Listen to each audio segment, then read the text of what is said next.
Ignore করতে শেখা মানে দুর্বল হওয়া না, বরং নিজের শক্তিকে সঠিক জায়গায় ব্যবহার করা।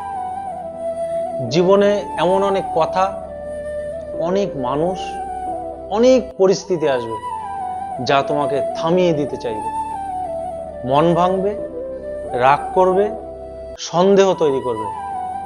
যদি তুমি প্রতিটা কথায়, প্রতিটা সমালোচনায়, প্রতিটা ছোট ঘটনায় নিজের প্রতিক্রিয়া দাও, তাহলে তোমার শক্তি শেষ হয়ে যাবে, কিন্তু লাভ হবে না কিছু।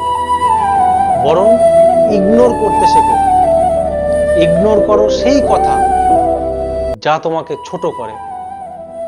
ইগনোর করো সেই মানুষ যাদের লক্ষ্য শুধু টেনে নামানো।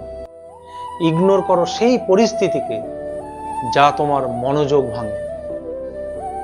যেদিন তুমি এই শিল্পটা আয়ত্ত করতে পারবে, সেই দিন বুঝবে তুমি আরো শান্ত, আরো শক্তিশালী, আরো মনোযোগী।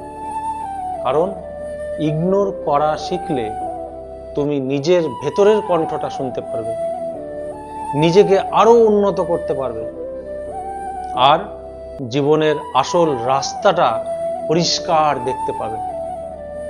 ইগনোর করো অপ্রয়োজনীয় জিনিস, আর দেখবে তুমি অনেক কিছু শিখে ফেলেছো।